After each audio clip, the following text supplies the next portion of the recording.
You don't often get a chance like this, and when you do, you've got to take it, a chance to go behind the scenes in the dressing room of the champions on the eve of the new Premier League season. My colleague James Cooper is there for us now. James. Well, good afternoon again, and welcome to the home within the home of the champions. This, the new first-team dressing room here at the Etihad Stadium. Even the people who won the title last season haven't seen this. They'll be here on Sunday afternoon.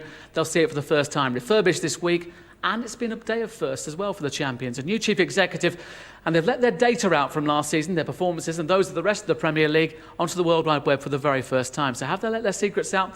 Well, someone who can explain exactly what they've done is Head of Performance Analysis, Gavin Fleig. And Gavin, have you let the secrets of winning a title out for everyone to see? No, I think essentially that's one of the things we're not doing. We're giving the data out from last season, for the entire season, in support of Opta, who's our data provider.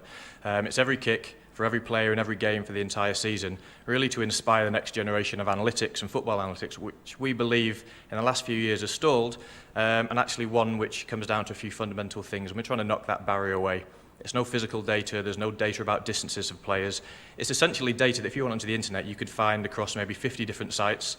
It might take you a few weeks to get it all into one place if you had the necessary programming skills to do.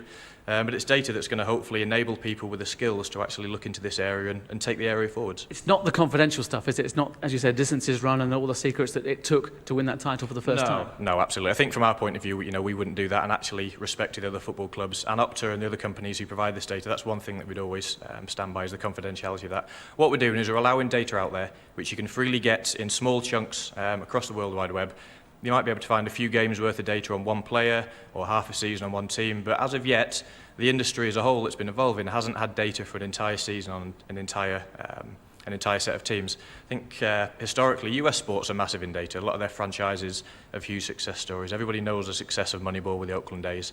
It's a slightly different concept, but the original work done from there, pioneered from a guy called Bill James, who didn't work in football. He didn't have access to the data and the resources that clubs had, but he used publicly accessible data which you could get on the internet, and which enabled him to come up with new ways of working, analysing player performance, working out player evaluations, measuring teams' performances. And actually a lot of the clubs ended up picking up that work and taking it forwards. That data's not available in football, and we're going to make it available. It's such a secretive thing. I mean, for those of us looking at coming to Premier League games, you see all your laptops running around and watching these games. But who makes use of this? Who will this information help? Everybody, and the reason is we've been out there is to help everybody. Now, there's a couple of different levels of data that we're going to put out there. I think 98% of the population who would even be interested in looking at it are going to use the first set. We have a more advanced set which really goes down to X and Y coordinates on the pitch, where players make events, what times in the game. There'll be some hardcore statisticians who can use that data, and we'll allow that data to them as well. But everybody, students, if this inspires a world of students to do the university dissertations, come up with new ways of measuring performance, great. If it inspires a world of bloggers to talk about the game differently, educate the world, allow for a greater level of fan engagement, and actually take this area forwards in terms of our knowledge about the constituent parts of the game, and can we break it down, can we measure it differently, can we find new ways of portraying information on players? That's essentially the reason. We're hoping that new tools and techniques will come out of this, which will enable us to analyse the game more effectively going forwards. Just a final point. If you mentioned data to players 5 years ago, they wouldn't have been interested, they'd have switched off. But now players are actively engaging in this, that they're getting onto the computers and seeing what they and their teammates are doing, aren't they?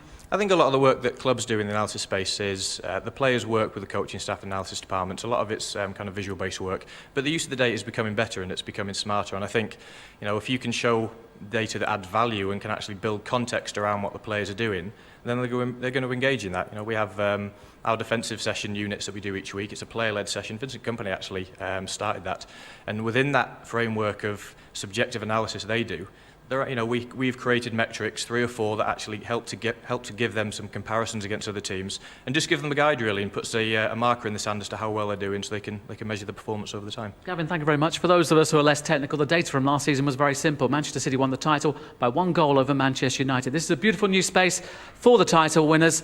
I think come kick-off on Sunday afternoon, though, a little less calm and quiet than it is right now.